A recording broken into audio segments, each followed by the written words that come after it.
Okay, so I've had some time to think about the whole controversy over the on WWE SmackDown. You notice that I didn't do an episode of Dropkick for that, and that was intentional. I was still kind of mad at the time, but you know what? I'm kind of over it right now, so I'm gonna, you know, just do business as usual. See what happens on SmackDown. But first, excuse me, we gotta go to Raw. And you know what? You may notice something different about me. I'm not wearing my coat, my jacket. It's behind me. That's because we are finally into May and it's almost summertime, so I don't need the jacket anymore. But it's behind me, just like winter. Anyways, so here we go. Got Monday Night Raw. A little thing to note that the next pay-per-view, Over the Limit, is in 2 weeks, which is kind of surprising to me. It's like, hey, we just got done with the pay-per-view. Here's another one. But so this episode is pretty much going to be about the new number one contender, whoever that will be, which will be determined actually. So the show starts off with Alberto Del Rio. He comes out in his car, gets into the ring, talks about destiny, the whole shtick that he's had over on SmackDown because he got drafted over to Raw. And Alberto says that he wants to face John Cena. He's a current WWE champion, and I hate him with a passion that's Super Cena. Okay. So he talks and talks. He has his personal ring announcer. I forgot what his name is already. Ricardo Rivera or something like that. I may be wrong about that. Let's see what else. Then Mysterio, he recently also got drafted to Raw from SmackDown. He comes out and he goes that he wants to challenge Alberto Del Rio to a match for the number one contendership. And then The Miz comes out. And The Miz says that he got robbed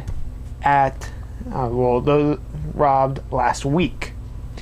Which is absolutely true, because if you caught my rant last week that The Miz should have won, but senior referee Mike Chioda reversed the decision after counting to 3 and disqualifying The Miz, and essentially bailing out John Cena. The Miz says that he wants a rematch with John Cena. Okay. Then R-Truth comes out. A little interesting thing to note is that R-Truth does not come out to music this time, so I guess that's his new theme is to be determined. He comes out and he talks about hospital food. Okay. And then he finally connects the dots to John Morrison, which he beat up last week, and how John Morrison is currently getting surgery for an unknown injury or whatever. But then R-Truth goes on, he talks, he makes a couple race jokes, which is fine. It really brings a certain edge to him. Excuse me again. But yeah, I'm really digging the new heel R-Truth, because now he actually has personality. Let's see, the GM says bloop, bloop, bloop, bloop. There's going to be a triple threat match for the number one contendership. 3 people out of the 4 that are currently in the ring. It's going to be The Miz, Alberto Del Rio, and Mysterio. And R-Truth is pissed off again. Oh, okay, a special note that I put on here. Michael Cole still refers to the device that he receives the emails as an iPad. it's still not an iPad. He probably hadn't. Okay, I remember one week where he actually did have an iPad, and then 2 weeks afterwards, the next week and the week after, and then this week, it's not an iPad. It's just a regular laptop. Okay, R-Truth is pissed. He storms out of the ring, and we eventually see him going home after an interview. And he goes on and says that he doesn't like... He's just basically repeating what he said over the last few weeks. That he's tired of pleasing the crowd, pleasing the kids, saying, "What's up?" all the time. But we got some matches. We got actually a decent amount of matches. We got 6 matches, which is actually pretty good for a Raw. First match, the Bella Twins versus Eve and Kelly Kelly. Wow, this match was absolutely horrid. And I'm not just saying that. I mean, it was literally horrid. I mean, in the past, I've talked about bad Divas matches. But this one,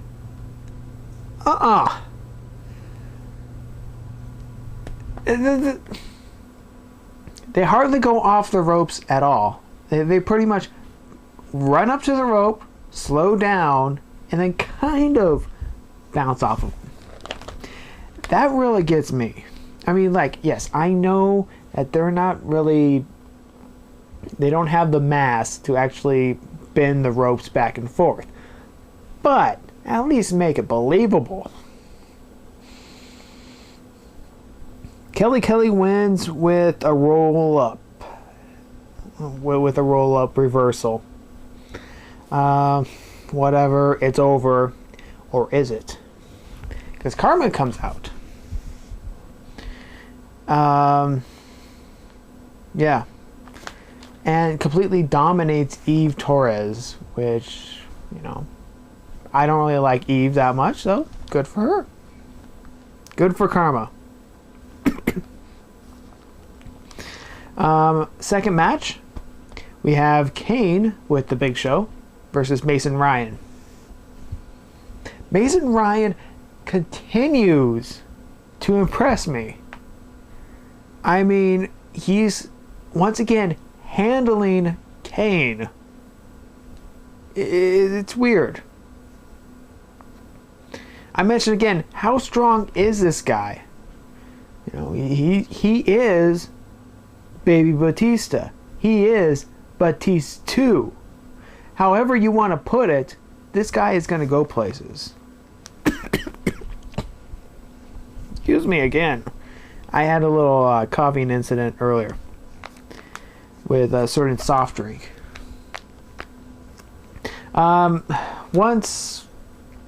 Okay, let's see. CM Punk eats a big fist from Big Show, and the rest of Nexus comes out, and Kane and Big Show beat them up. Yeah, that's about it for that one. Third match. This one's also not that good. Santino versus Generic Ziggler. Yes, I'm calling Dolph Ziggler Generic Ziggler for now on, because that's exactly what he looks like.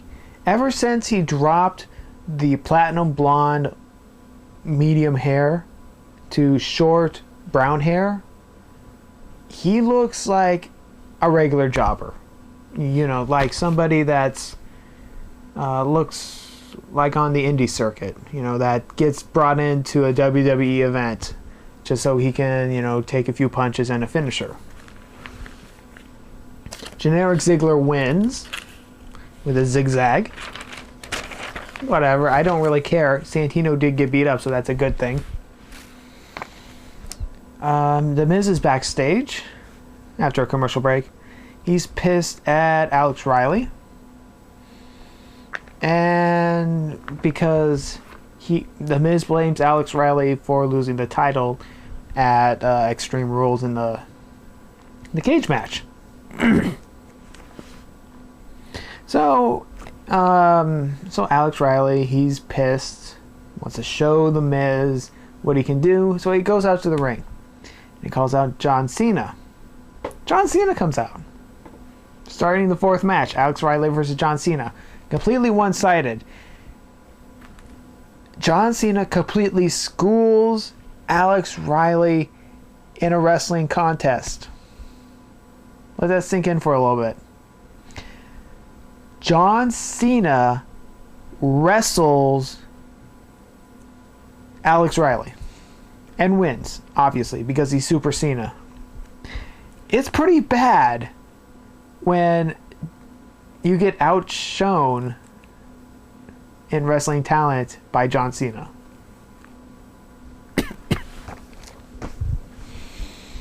Okay, so we have another stupid Michael Cole sketch. Michael Cole's in the ring. He says he's retiring from wrestling because he's won 2 matches. He's undefeated.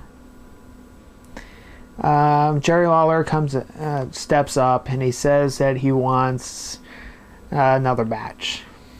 He says that if Jerry Lawler loses, he will personally induct Michael Cole into the Hall of Fame and give him a ring, the Hall of Fame ring. Which is like, okay, do we really need another one of these matches? I mean, it should have ended at the first one. Definitely should have ended on the second one. And then we're going to have a third one. Fantastic. Michael Cole goes on about the dead mother speech again. Lawler goes to attack. Jack Swagger once again sneak attacks, beats up Jerry Lawler. Fifth match, Jack Swagger versus Kofi Kingston, aka Skittles, for the U.S. title.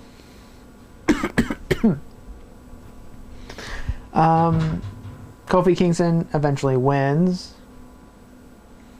I think that Jack Swagger could have won this match, but Kofi Kingston wins with a little bit of distraction because in the last segment, Jerry Lawler was put into the back. He comes out, distracts Jack Swagger, and then Kofi wins. Oh, wow. Excuse me. This is pretty bad.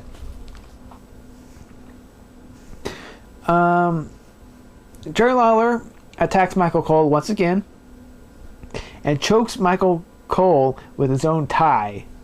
Now, it was this time, about a year ago, when a certain NXT guy got released because of a tie choking incident. You remember Daniel Bryan Danielson, right? Because I do. He's over on SmackDown. Apparently he had a very good match with Sheamus on SmackDown that of course I didn't see because of obvious reasons. But yeah. So Jack Swagger then goes that he accepts Jerry Lawler's match on behalf of Michael Cole. Cole is like, what? What are you doing? No. And Swagger's going, you got this, you got this. Pretty much. Again, why do we need a third match? I don't want a third match. I just want Michael Cole to shut up. Really. Hey, main event. Got a main event. This is for the number 1 contendership for John Cena's WWE title. I did like this match with Del Rio, Miz, and Mysterio. It wasn't just the heels beating up on Mysterio. It really was like a pure triple threat match. It was inside the ring, it was outside the ring. There was strategy involved, knocking someone out, outside the ring, so they can go one-on-one with each other. Back and forth, really good. The Miz wins with an assist from Alex Riley. Oh yeah. And then it was also announced that John Cena was going to unveil the special stipulation for the match at Over the Limit. So John Cena comes out. He does his, smiles to the crowd. He gets a microphone. And he tells The Miz that they're going to have an I Quit match. Now, John Cena has had a perfect record in I Quit matches. He beat JBL. He's beaten Randy Orton. You know what? He's going to beat The Miz in an I Quit match. It's just that simple. Super Cena will never say I quit. It's just that predictable. There is nothing that The Miz can do next week that will prove to me otherwise. No, there isn't. I mean, John Cena just has to, keep the title warm for the Rock at WrestleMania. And then he's going to keep it. Oh, one more thing. The show doesn't end with John Cena's music. R-Truth comes from behind and nails Mysterio. Probably because that he thinks that Mysterio took his spot for the triple threat. And so he hates him. Good for you, R-Truth. I don't like Mysterio either. So yeah, that was Raw. It was pretty much just a storyline driven show. Some of the matches were really bad. A couple good ones. Some okay. Anyways, it was kind of average as far as a Monday Night Raw goes. Speaking of Monday Night Raw, 2 weeks. Yeah.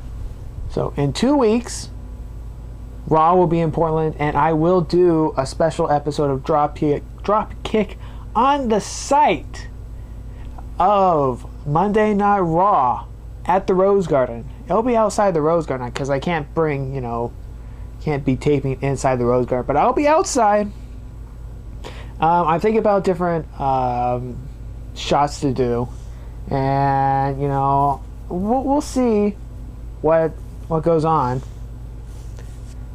The quality, like I said before, it's not gonna be all that good compared to a usual Dropkick episode because I gotta take a digital camera that can do video. I can't exactly bring this camera with me, but I'll be there. I'll cover the show after the show's over with, and until